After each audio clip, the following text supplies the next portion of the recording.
हैं आपको यहाँ देखने को मिलती है। विशाल उर्फ शुभम फिटनेस क्लास में आ चुके हैं, शाहरुख आ चुके हैं, सुमन आ चुके हैं, नेहा आ चुके हैं, मनीष आ चुके हैं, प्रियंका आ चुके हैं, अभिषेक आ चुके हैं, बहुत सारे बच्चे क्लास में आ चुके हैं। दैट्स बेसिकली गुड थिंग, एक अच्छा साइन है पॉजिटिवनेस का, आपको देख रहे हैं।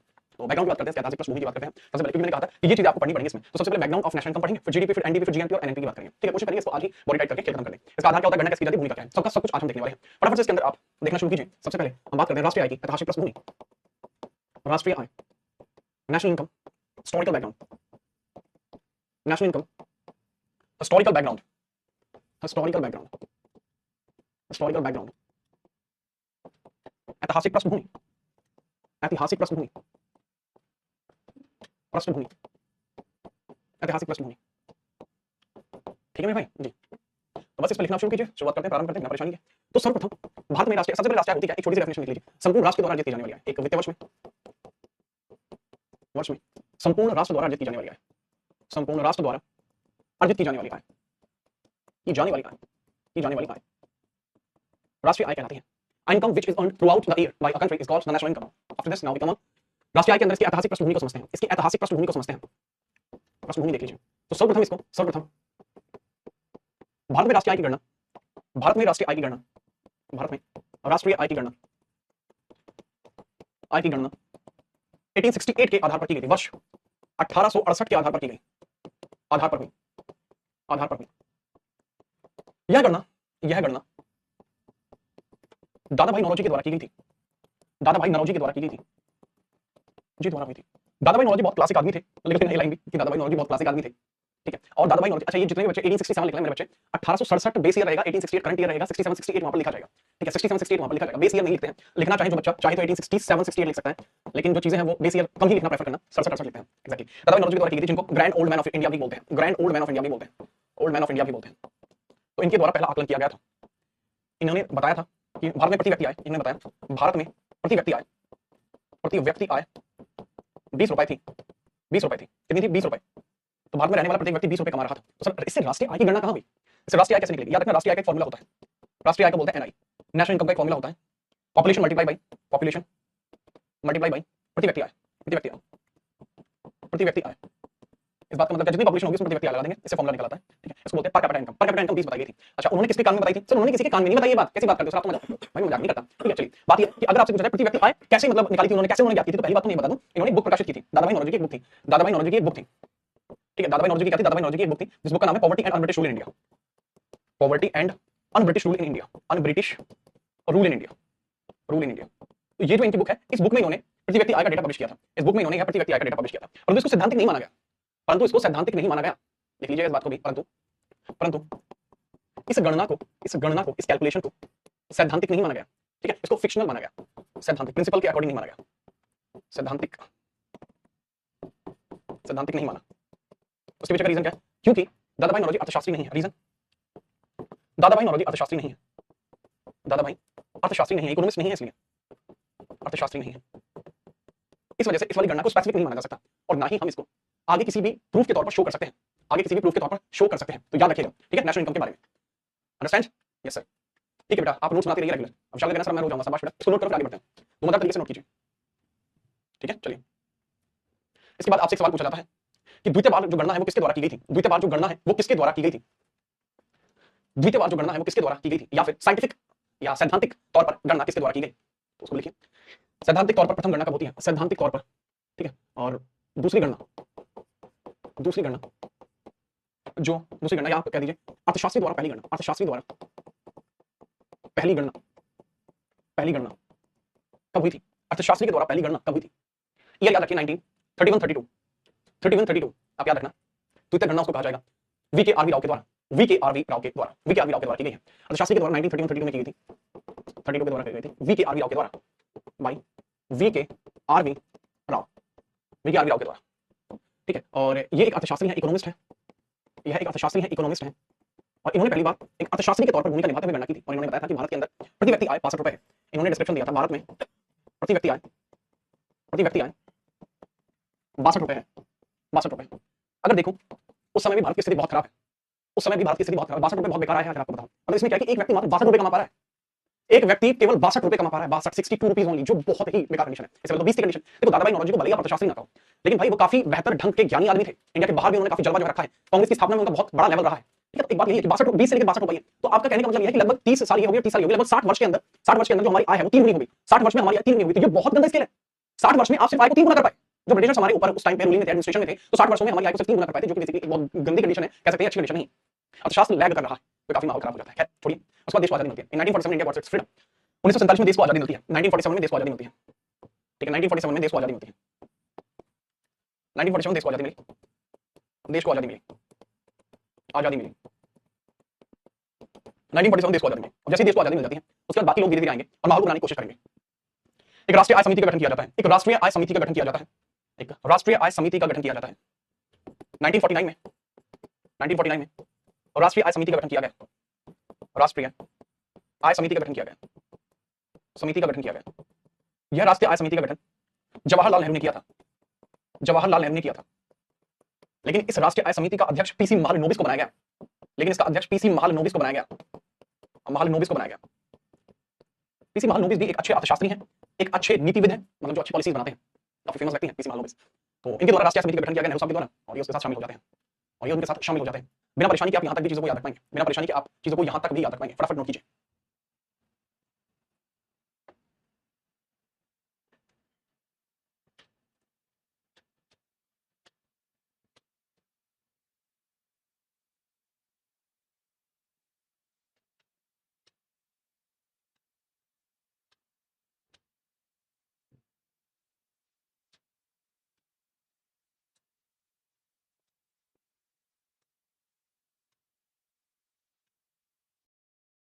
बाकी व्यक्तियों के साथ गलत नहीं करना चाहता। हर एक का अपना एक विशेष योगदान है।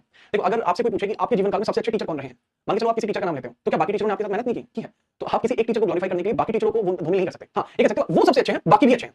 ठीक है, चलो याद रखिए। अच्छा, एक सवाल आपसे पूछा जाता है कई बार, मतलब रेयर चांसेस है कि आपसे पूछा जाए, बहुत रेयर चांसेस है, लेकिन फिर भी मैं बता रहा हूं।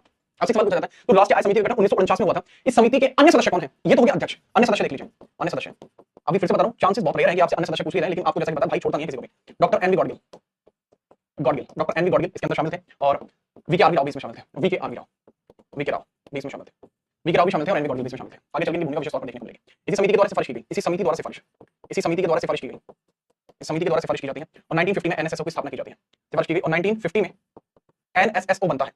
NSSO, national sample survey office की स्थापना की जाती है। National sample survey office, sample survey office, office की स्थापना की जाती है। ठीक है, इसको बोलते हैं राष्ट्रीय, राष्ट्रीय सर्वेक्षण ऑफिस इसको बोला जाता है। राष्ट्रीय सर्वेक्षण ऑफिस इसको बोला जाता है। राष्ट्रीय सर्वेक्षण ऑफिस बेसिकली इसको बोला जाता है, याद रखना। ठीक है, चलिए। इसका ऑब्जेक्टिव क्या था? सर्वे कलेक्शन इसका ऑब्जेक्टिव था। इसका ऑब्जेक्टिव क्या था? सर्वे का कलेक्शन करना। जो भी सर्वे होता है उस चीज का कलेक्शन करके अपने पास रख लेना। सर्वे कलेक्शन इसका मेन मोटिव था, मेन मोटिव था। इसके बाद सेम 2 मई 1951 में इसी समिति की सिफारिश पर, इसके बाद 1951 में 2 मई 1951, 2 मई, इसके बाद 2 मई 1951 में सीएसओ की स्थापना की जाती है। सीएसओ की स्थापना की जाती है। सीएसओ, सीएसओ की स्थापना की जाती है। Central statistical office, central statics office आप बोल लीजिए। क्या इसका नाम? Central statics office, central statics office, central statics office basically इसको बोला जाता है। CS, central statics office, statistical, statistical office. ठीक है, सेंट्रल स्टैटिकल ऑफिस। ये नेशनल सैंपल सर्वे ऑफिस 1950 में बना, सीएसओ 1951 में बना, 2 मई 1951 में। अब ये जो दोनों की दोनों यहाँ पे संस्थाएं मैंने बताई हैं, इनका काम बहुत महत्वपूर्ण है किसी भी देश की राष्ट्रीय आय की गणना करने के लिए। किसी भी राष्ट्रीय आय की गणना करने के लिए उस राष्ट्रीय आय की गणना का तरीका अब मैं आपको बताने जा रहा हूं, तो कृपया करके उसको देखेंगे। देखो यार, पीसी महालनोबिस अपने आप में एक बड़े फेमस आदमी है, और अपने आप में इनके द्वारा जो भारत के अर्थशास्त्र के लिए किया गया वो बहुत बड़े लेवल का काम है। इन्होंने देश की अर्थव्यवस्था को स्टेबलाइज करने की अपनी तरफ से पूरी कोशिश की थी। ये जो तीसरी आप पंचवर्षीय योजना देखते हो ना, उसमें पीसी महालनोबिस जी हैं, वो काफी विशेष तौर पर अपनी भूमिका निभा रहे थे। उसमें तो देश की स्थिति ऐसी नहीं थी वो समझ पाए। 2 वॉर लड़ने पड़े इंडिया को, अकाल पड़ गया, 2 प्राइम मिनिस्टर मर गए, तो कैसे ही आप चीजों को सोचने स्टेबलाइज हो जाएंगे? बड़ी दिक्कत है। चलो ठीक है, आगे बढ़ते हैं। अब एक देश की राष्ट्रीय आय की गणना, आगे बढ़ता हूं, या फिर देश की राष्ट्रीय आय का आकलन, देश की राष्ट्रीय आय का आकलन, राष्ट्रीय आय का आकलन, आय का आकलन, आकलन का मतलब है कैलकुलेशन, आकलन का मतलब होता है कैलकुलेशन। ठीक है, कैलकुलेशन की बात करते हैं। देश की राष्ट्रीय आय का आकलन या कैलकुलेशन कैसे किया जाता है? देखो मैं बताता हूं। प्रारंभ में, प्रारंभ का मतलब है देश की आजादी के समय, आजादी के समय से उसके बाद बात कर रहा हूं। ठीक, आजादी के समय से तो हमने बात की 1950 में एक संस्था बनी है एनएसएसओ, और 1951 में एक और संस्था बनी है सीएसओ। 1951 में एक और संस्था बनी है सीएसओ। अब तक तो इसकी डेफिनेशन याद होगी, इसको बोलते हैं national sample survey office, sample survey, survey office, central statistical office, statistical office. तो इसके अंदर एनएसओ का कार्य क्या होता है? एनएसओ का कार्य क्या होता है? वर्ष भर के आर्थिक आंकड़ों का सर्वेक्षण करना, वर्ष भर के आर्थिक आंकड़ों का सर्वेक्षण करना, वर्ष भर के आर्थिक आंकड़ों का सर्वेक्षण, वर्ष भर के आर्थिक आंकड़ों का सर्वेक्षण, आंकड़ों का सर्वेक्षण, आंकड़ों का सर्वेक्षण करना। एग्जैक्टली तो सर्वेक्षण का मतलब ही सर्वे होता है, सर्वेक्षण का मतलब ही सर्वे होता है। अच्छा, वर्ष भर सर एक शब्द आ गया, वर्ष भर कब से लेकर कब तक किया जाएगा? भारत देश में एक फाइनेंशियल ईयर कब से कब तक चलती है? भारत में एक फाइनेंशियल ईयर कब से कब तक चलती है? 1 अप्रैल से शुरू होती है, 31 मार्च तक चलती है, वो भारत की फाइनेंशियल ईयर कहलाती है। जिसकी राष्ट्रीय आय का आकलन किया जाता है, तो उसमें आपसे पूछा जाता है वर्ष भर का मतलब क्या है? वर्ष भर का मतलब क्या है? यानी फाइनेंशियल ईयर की बात यहां पर की गई है, फाइनेंशियल ईयर की बात की गई है। वो कहां से कहां तक चलती है सर? 1 अप्रैल को शुरू होकर 1 अप्रैल को शुरू होती है और 31 मार्च तक चलती है। तो जितना भी काम होता है वो 31 मार्च के बीच में कर लेना होता है। याद रखना, वर्ष भर के आर्थिक आंकड़ों का सर्वेक्षण आपको देखने को मिलता है नेशनल सैंपल सर्वे ऑफिस के अंदर। 1950 में सीएसओ की स्थापना होती है, जो इस प्रकार के कार्यों को अंजाम देती है। ठीक है, माहौल माहौल माहौल। अब देखो एनएसएसओ का काम तो मैंने बता दिया सर, वो तो आंकड़ों का सर्वेक्षण करती है, आंकड़ों को जुटाती है। अब होता क्या है मैं बताता हूं। अब जो आंकड़े इसके पास आए, जो एनएसएसओ के पास आंकड़े आए होते हैं, मतलब पूरे आंकड़े इसके पास आ गए, इसका काम ही आंकड़ों को देखना कि पैसा कहां से आया, क्यों आया, कैसे आया, वो सब देखना काम होता है एनएसएसओ ऑफिस का, नेशनल सैंपल सर्वे ऑफिस का। उन आंकड़ों को सीएसओ को दे दिया जाता है। सीएसओ का काम क्या होता है? एनएसएसओ, इसका कार्य लिख देता हूं पहले, इसका कार्य क्या होता है? एनएसएसओ से प्राप्त आंकड़ों को, से प्राप्त आंकड़ों का आकलन करना, आंकड़ों का आकलन करना, आकलन करके गणना तैयार करना, गणना तैयार करना, गणना तैयार करना। ये बताइए कि हाँ भाई जो आंकड़े मेरे पास आए हैं उसके अकॉर्डिंग चीजें कुछ इस प्रकार से चल रही हैं। सबसे पहले जब ये अपनी आंशिक रूप से गणना को तैयार करती है, सबसे पहले जब ये आंशिक रूप से अपनी गणना को तैयार करती है, तो यह श्वेत पत्र जारी करके, श्वेत पत्र इसको बोलते हैं व्हाइट लेटर, व्हाइट डॉक्यूमेंट या व्हाइट लेटर, व्हाइट लेटर जारी करके, व्हाइट लेटर जारी करेंगे जी, व्हाइट लेटर जारी करके आंकड़ों को प्रदर्शित करती है, आंकड़ों को प्रदर्शित करती है, आंकड़ों को प्रदर्शित करती है।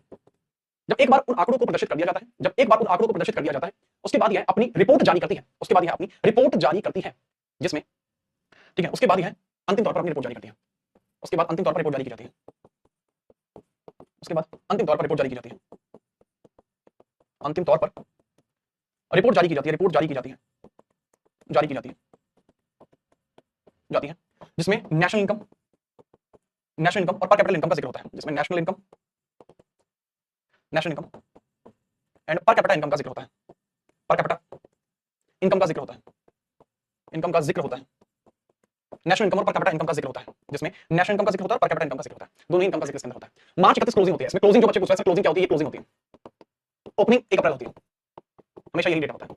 ठीक है, तो मैंने आपको बता दिया एनएसएसओ डाटा कलेक्ट करेगा और सीएसओ जो है सेंट्रल स्टैटिस्टिकल ऑफिस जो है मेरे बच्चे वो आपके डाटा को पब्लिश करेगा। ठीक है, लेकिन अब अगर मैं आपसे पूछूं वर्तमान में राष्ट्रीय आय की गणना कौन करता है? वर्तमान में राष्ट्रीय आय की गणना कौन करता है? तो वर्तमान में राष्ट्रीय आय की गणना कौन करता है? आय गणना कौन करता है? वर्तमान में राष्ट्रीय आय की गणना कौन करता है बताइए? वर्तमान में राष्ट्रीय आय की गणना कौन करता है? सीएसओ करता है। वर्तमान में भी राष्ट्रीय आय की गणना सीएसओ ही करता है, सीएसओ का ही काम है वर्तमान में भी राष्ट्रीय आय की गणना करना। देखो लेकिन एक डेटा इसके अंदर चेंज है, वो मैं आपको डेटा चेंज बता दूं। डेटा चेंज बेसिकली क्या है? 2019 में एक बहुत बड़ा परिवर्तन आपको देखने को मिला। एनएसएसओ और सीएसओ को मर्ज कर दिया गया, एनएसएसओ और सीएसओ को मर्ज कर दिया गया और एक नया ऑफिस बनाया गया जिसको नेशनल स्टैटिस्टिक्स ऑफिस के नाम से जाना गया। 2019 में एनएसएसओ प्लस सीएसओ को संलग्नित कर दिया गया या मर्ज कर दिया गया, लिख सकते हैं मर्ज कर दिया गया, और मर्ज होकर एक नई संस्था बनी जिसको कहा गया NSO, national statistics office, national statistics office, statistics office, national statistics office कहा गया, नेशनल स्टैटिस्टिक्स ऑफिस कहा गया, जिसको राष्ट्रीय सांख्यिकी विभाग के नाम से भी जाना जाता है। जो बच्चे हिंदी प्रेमी हैं वो लिख सकते हैं राष्ट्रीय सांख्यिकी विभाग, सांख्यिकी विभाग बोलते हैं, सांख्यिकी विभाग भी बोलते हैं, राष्ट्रीय सांख्यिकी विभाग भी बोलते हैं। समझ में आई? एक बच्चे का कहना सर यूपीएसआई कब आएगी? मेरे बच्चे मेरी बात को बहुत ध्यान से समझिए। वर्तमान में मैं किसी भी यूपी के विभाग में कार्यरत नहीं हूं। दूसरी चीज ये भी आपको मैं क्लियर करके बता दूं कि जो लोग आपको जानकारी दे रहे हैं कि यूपीएससी की वैकेंसी तब आएगी, वो सिर्फ अपना बैच बेचने अथवा आप लोगों को अपनी कोई राय साझा करने के लिए आपसे कहा जाता है। वास्तविकता में किसी भी व्यक्ति को ये नहीं पता होता कि यूपीएससी या यूपीपीएससी किसी की भी वैकेंसी कब आती है। मैं हालांकि क्लियर तरीके से बता दूं, अभी रिसेंट में मैं एक जगह पे गया था, ठीक है, न्यूज चैनल पे मैं गया था, मैं काम का ज्यादा हवाबाजी टोराबाजी तो करता नहीं भाई, तो ऑब्वियसली छोटी सी बात बता दूं, वहां पर जो न्यूज एंकर है उन्होंने मेरे ही समक्ष जब वो थे तब उन्होंने हमारे राज्य यानी उत्तर प्रदेश राज्य के जो उप मुख्यमंत्री हैं उनको कॉल किया था, दरअसल उन्होंने कॉल भी किया, तो उनका तो कहना ये था कि जल्दी ही देखने को मिलेगी शायद जूनियर जुलाई में। इसके अलावा उन्होंने कोई जानकारी साझा नहीं की, ना तारीख दी ना कुछ और दिया। उम्मीद है ये चीजें क्लियर है। ठीक है, जितनी चीजें मेरे पास थी मैंने आपको बता दी। ठीक है, जो बच्चे पूछ रहे हैं मेंस इससे क्लियर हो सकता है, जी हां इससे मेंस क्लियर हो सकता है। ठीक है, आपके एग्जाम का मेंस इससे क्लियर हो जाएगा, निश्चिंत रहिए। ठीक है, अब बताइए। कारण देखो मैं बहुत सच बात बताता हूं भाई, ठीक है, मैं में छुपा वाली बात नहीं है कि नहीं बच्चों को बता देता हूं, ठीक है, बच्चे खुश हो जाएंगे, नहीं, वेक अप टू रियलिटी। ठीक है, नोट हो गया? बताओ आगे बढ़ाओ फिर मैं। ठीक है, आगे बढ़ता हूं फटाफट बेहतरीन तरीके से आप लिख लीजिए, उसके बाद आगे बढ़ते हैं।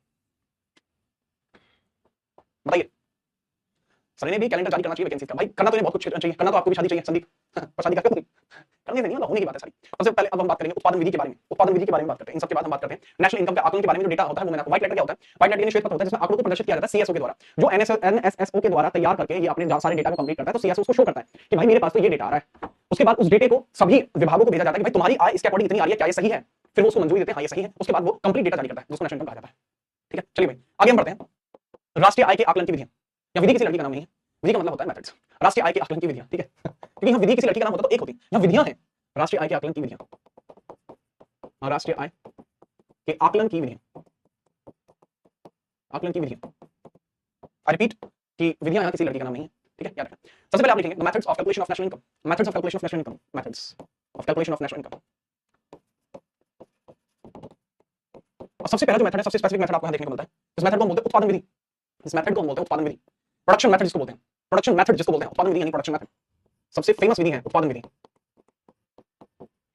जिसको हम बोलते हैं प्रोडक्शन मेथड, प्रोडक्शन मेथड जिसको बोला जाता है, उत्पादन विधि यानी प्रोडक्शन मेथड। एक आर्थिक वर्ष में या एक वित्त वर्ष में, एक वित्त वर्ष में देश के द्वारा उत्पन्न किया गया कुल उत्पाद, एक वित्त वर्ष में, एक वित्त वर्ष में देश के द्वारा उत्पन्न किया गया, देश के द्वारा किसी भी क्षेत्र से, किसी भी क्षेत्र से उत्पन्न किया गया कुल उत्पाद, कुल उत्पाद। अब उत्पन्न किया गया उत्पाद वस्तु भी हो सकती है और यह उत्पन्न किया गया उत्पाद सेवा भी हो सकती है, यानी total amount that was created by any sector of economics in a financial year in a country is called total cost of goods and services। ठीक है, और जब इनको जोड़ते हैं तो वो उत्पादन विधि कहलाती है, जब इनको जोड़ते हैं तो बेटा वो उत्पादन विधि कहलाती है। इसका सबसे अच्छा तरीका याद रखना कि पूरे साल में किसी भी क्षेत्र को देखो, आप ये मत कहना कि आपको क्षेत्र नहीं पढ़ा, बेटा मैं सेक्टर्स आपको पहले पढ़ा चुका हूं, सेक्टर ऑफ इकोनॉमिक्स में पहले पढ़ा चुका हूं, आखिरकार क्षेत्र होता क्या है ये चीज मैं आपको पहले डिस्क्राइब दे चुका हूं, सेक्टर क्या होता है। तो मैंने बताया था सेक्टर का कई प्रकार से डिवीजन होता है। अब जितने भी सेक्टर्स हैं उन सभी सेक्टर्स के अंदर जो भी वस्तु या सेवा बनती है, अब देखो प्राथमिक क्षेत्र से क्या निकलेगी वस्तु, द्वितीय क्षेत्र से क्या निकलेगी वस्तु, तृतीय क्षेत्र से क्या निकलेगी सेवा, चतुर्थ क्षेत्र से सेवा, पंचम क्षेत्र से सेवा। तो मतलब शुरुआत के दो से निकलेगी वस्तु, तीन से निकलेगी सेवा। तो उन सभी के द्वारा या फिर क्षेत्र तो मैंने कई तरीके से डिवाइड किए थे ना, कार्य के आधार पर किए थे, संगठित कार्य से भी सेवा निकलेगी या फिर वस्तु भी निकल सकती है, असंगठित से दोनों निकल सकती है। इसके अलावा स्वामित्व के आधार पर भी चार थे, उन सभी से कोई वस्तु निकले सेवा निकले, उन सभी को जब कॉस्टिंग के अकॉर्डिंग उसका मौद्रिक मूल्य निकालते हैं भाई कितने पैसे किए, तो सबको अगर हम जोड़ देते हैं तो एक साल के अंदर जितना भी पैसा निकल के आया वो चीज आपको उत्पादन विधि के द्वारा राष्ट्रीय आय कहलाती है। अच्छा, इसको निकालने का बेस्ट मेथड क्या है, इसका बेस्ट मेथड क्या है, या फिर इसको बोल सकते हैं इसका आधार क्या रहता है, इसका आधार सर्व उक्ति की बात करते हैं, सर्व उक्त या फिर सर्वोत्तम क्या हो सकता है इसका आधार सर्वोत्तम क्या हो सकता है, मतलब बेस्ट आधार इसका क्या हो सकता है, एनएनपी। एनएनपी इसका सर्वोत्तम आधार हो सकता है। अब एनएनपी क्या बवाल है, एनएनपी क्या बवाल आपको देखने को मिलता है, नेट नेशनल प्रोडक्ट। ठीक है, ये उत्पादन विधि के अंदर यूज किया जाता है, सर्वोत्तम आधार उत्पादन विधि में एनएनपी यूज किया जाता है। एनएनपी अवयव होता है राष्ट्रीय आय का, इसको मैं आगे एक्सप्लेन कर रहा हूं, लिख लीजिए तब तक, नेट नेशनल प्रोडक्ट, प्रोडक्ट इसको बोलते हैं। ये पहली विधि होगी उत्पादन विधि, ये पहली विधि होगी उत्पादन विधि। दूसरी विधि देखिए, दूसरी विधि देखिए, काफी आसान है दूसरी विधि, आय विधि, जिसमें इनकम मेथड की बात की जाती है, आय विधि जिसमें इनकम मेथड की बात की जाती है, आय विधि या इनकम मेथड, आय विधि जिसको इनकम मेथड कहा जाता है, आय विधि या इनकम मेथड कहा जाता है, आय विधि या इनकम मेथड कहा जाता है। सभी क्षेत्रकों से उत्पन्न की गई आय, सभी क्षेत्रकों से उत्पन्न की गई आय आपको यहां देखने को मिल जाती है, सभी क्षेत्रकों से उत्पन्न की गई आय। ठीक है, चलिए लिख लीजिए, सभी क्षेत्रकों से उत्पन्न की गई आय, क्षेत्रकों से उत्पन्न आय जब हम जोड़ेंगे तो वो आपकी इनकम मेथड कहलाएगी। जिसके अंदर एक फॉर्मूला काम करता है, इसके अंदर एक फॉर्मूला काम करता है, N I is equal to R I L P काम करता है, R I L P basically काम करता है। ठीक है, R I L P basically काम करता है। ठीक है, N I is equal to national income, N I का मतलब समझ गए ना, सबसे पहले काम क्या करता है सर इसमें, आर आई एल पी ये काम करता है। हर एक बुक में बेटा आर आई एल पी अलग अलग हो सकता है, मैं आर आई एल पी लिखता हूं क्योंकि मुझे ऐसे समझ में आता है। ठीक है, मुझे ऐसे समझ में आता है। ठीक है, चलिए हम प्रभात बात करते हैं, मैं आपको 5 स्टार देता हूं बेटा, आपके 5 स्टार मेरे पास आ जाते हैं और प्रभात मुझे मन से अच्छा लगता है आपकी क्लास में। ठीक है, अब वो स्टार मेरे पास आए ना आए डजंट मैटर, मैं आपकी क्लास में अच्छा लूंगा। ठीक है प्रभात, आप लोगों से एक बिलीव मांगता है। ठीक है, आपको होता है बेटा रेंट, मतलब जो इनकम का सोर्स हो सकता है, इनकम का सोर्स हो सकता है, रेंट हो सकता है, या डायरेक्टली आपकी इनकम हो सकती है, मतलब इनकम सैलरी वाली इनकम जो मतलब आय आप कहीं से कमाते हो, मतलब किसी के लिए काम किया आपने या वहां से हो सकती है। ठीक है, डायरेक्टली इनकम हो सकती है, या एक अच्छा शब्द है इसके लिए इनकम छोड़ो, इंटरेस्ट लिख लो, कहीं से आपको इंटरेस्ट मिल सकता है क्योंकि इनकम तो टोटल ईयर इनकम ही है, इंटरेस्ट लिख लो। या कहीं से लेबर काम हो सकता है, लेबर हो सकता है, या फिर कहीं से आपने किसी को पैसे दिए थे, आपने किसी को पैसे दिए थे, ठीक है, और वहां आपको प्रॉफिट प्राप्त हो गया, किसी से प्रॉफिट प्राप्त हो गया, तो वो भी इसमें कंसीडर किया जाता है प्रॉफिट। तो जो आय कंसीडर की जाती है, इन चारों को मिलाकर जो भी रुपए आते हैं वो आपकी इनकम कंसीडर की जाती है। आय विधि सभी को सबसे अच्छी मानी जाती है, आय विधि बहुत अच्छा मानता है। रीजन क्या है, क्योंकि आय विधि को कैलकुलेट करना बहुत आसान है, आय विधि को कैलकुलेट करना थोड़ा आसान पड़ता है। तीसरा मेथड हम देखते हैं यहाँ पे व्यय विधि, एक्सपेंडिचर, एक्सपेंडिचर या व्यय विधि, सभी आर्थिक क्रियाओं में जो व्यय होता है, इसमें सभी आर्थिक क्रियाओं में जो व्यय होता है, व्यय विधि बोलते हैं इसको, व्यय विधि, सभी आर्थिक क्रियाओं में व्यय, एक्सपेंडिचर मेथड बोलते हैं इसको, डीचर मेथड, सभी आर्थिक क्रियाओं में व्यय धन, आर्थिक क्रियाओं में व्यय धन, व्यय। इसका फॉर्मूला निकालने का तरीका है, national income is equal to, national income is equal to C I E plus X minus Y, C I E plus X minus Y, C I E plus X minus Y. ठीक है, C minus C I E plus X minus Y, C I E plus X minus Y. अब C I E plus X minus Y किस प्रकार से काम करेगा, C4 consumption होता है, C4 क्या होता है, कंजप्शन बेसिकली होता है, C4 बेसिकली कंजप्शन होता है, C4 क्या होता है, कंजप्शन, कंजप्शन, उपभोग, उपभोग। I for invest, invest, invest माने होता है निवेश। ई जो होता है बेसिकली एक्सपेंस होता है, एक्सपेंस, डायरेक्टली एक्सपेंस होता है, expense of government, expense of government, expense of government के नाम से जाना जाता है। ई एक्सपेंस ऑफ गवर्नमेंट यानी सरकारी व्यय। एक्स माइनस वाई, यार देखो एक्स माइनस वाई बहुत जरूरी है, यहाँ पे एक्स माइनस वाई को यहाँ पे अलग से मैं लिख देता हूँ, एक टेबल बना रहा हूँ, एक बार टेबल बना रहा हूँ, इसके ऊपर आप लिख लेना एक्स और वाई क्या होते हैं, समझ जाओगे फिर आप। आगे भी एक्स और वाई काम आएंगे, एक्स और वाई आगे भी काम आएंगे, एक्स और वाई आगे भी काम आएंगे आपको बहुत जगह पर, जब मैं जीडीपी जीएनपी समझाऊंगा तभी एक्स माइनस वाई बेसिकली काम आने वाले हैं। एक्स को एक्सपोर्ट के नाम से जाना जाता है और वाई को इंपोर्ट के नाम से जाना जाता है। एक्स को बोलते हैं एक्सपोर्ट, एक्सपोर्ट यानी जितना भी आप आयात करते हो दूसरे देशों से, वाई का मतलब होता है इंपोर्ट, जितना भी आप निर्यात करते हो, हिंदी में लिख लेना आयात निर्यात, आयात एंड निर्यात, उसको भी एडिस में करना पड़ता है। ये आपकी तीसरी विधि हो जाती है व्यय विधि, तीसरी विधि हो जाती है आपकी व्यय विधि। एक विधि और है बेसिकली जिसको हम जो विधि बोलते हैं उसको बोलते हैं ग्रॉस वैल्यू एडेड मेथड, ठीक है, gross value added method, gross value added method बड़ा अच्छा मेथड होता है ग्रॉस वैल्यू एडेड मेथड, मतलब उत्पादन विधि का ही एक एडवांस रूप है, उत्पादन विधि का ही एडवांस रूप है ग्रॉस वैल्यू एडेड मेथड। लिख लीजिए gross value added method, value added method, added method. मैं इतना बता रहा हूं कि अगर आप मेरी क्लास से पढ़ के जा रहे हो तो आप किसी ग्रेजुएट बच्चे को, आप किसी ग्रेजुएट बच्चे को पढ़ा सकते हो, ठीक है। ग्रॉस वैल्यू एडेड मेथड इसको बोलते हैं शकल, ग्रॉस का मतलब होता है शकल। वैल्यू एडेड मेथड को बेसिकली हिंदी में क्या बोलते हैं, वैल्यू एडेड मेथड को हिंदी में क्या बोलते हैं, मूल्य वर्धन विधि, मूल्य वर्धन विधि। इसके अंदर मूल्य वर्धन विधि की अगर हम बात करें, ठीक है, मूल्य वर्धन विधि, वर्धन विधि इसको समझिए। उत्पादन विधि में यदि दोहरी गणना ना की जाए, उत्पादन विधि में यदि दोहरी गणना न की जाए, दोहरी गणना न हो तो वो आपकी जीवीएम निकल के आती है, ग्रॉस वैल्यू एडेड मेथड निकल के। अच्छा है मेथड ये, अच्छा इनकम निकालने के लिए अच्छा मेथड, ठीक है। चलिए सर आपकी आय पर तो आयकर विधि लगती है, मेरी आय पर तो आयकर विधि लगती है, आयकर विधि नहीं लगती, आय विधि लगती है, ठीक है। देखो ये वाली जो मतलब ऐसा नहीं मेरी आय पे कौन सी लगती है, अरे गधे मेरी आय तो इनकम है कहीं पे जुड़ जाएगी ना। देखो मैं आप किसी इंडिविजुअल से ये नहीं कह सकते कि आप नेशनल इनकम निकालने में सहायक हो, इंडिविजुअल नहीं होते, मतलब सबका डेटा जुड़ता है, मतलब मैं जो खर्चा करूंगा या फिर मैं जो कमाऊंगा वो चीज भी जुड़ती है। तो ये पूरा का पूरा मेथड आपके राष्ट्रीय आय के आकलन की विधियां हैं, सवाल एग्जाम में से पूछे जाते हैं। उम्मीद है कि आप इस चीज को समझ पाए होंगे, ठीक है। चलो अब बेटा अगर आप सब कुछ समझ चुके हैं तो इसके बाद जो है कल हम राष्ट्रीय आय के कुछ अवयव के बारे में बात करेंगे, ठीक है। आज जो मैंने चीजें क्लियर की आपको वो चीजें मैंने ये क्लियर कर दी, ठीक है। नेशनल इनकम राष्ट्रीय आय संपूर्ण देश का ऐतिहासिक पृष्ठभूमि क्लियर होगी। अब इसके कुछ फैक्टर हैं जीडीपी, एनडीपी, जीएनपी, एनएनपी, इस बारे में कल डिस्कशन करेंगे, ठीक है। अब डाउट सेशन की शुरुआत होती है, कौन कौन से छात्र हैं जिसको किसी प्रकार का कोई डाउट है आपके द्वारा दिए गए डाउट की बॉडी टाइट कर दी जाएगी, बताइए क्या डाउट आपके हैं। हाँ भाई कौन कौन कह रहा था सर मैं रेगुलर क्लास में रहूंगा, सर ये तो हमने 12th में पढ़ी थी। अच्छा बेटा शाबाश। सर एसएससी ने कैलेंडर जारी किया है, हाँ देता है एसएससी का कैलेंडर आ गया, अब बेटा अंदर हो जाएगा काम। नोट्स अगर आप खुद भी बनाओगे तो अच्छी बात है,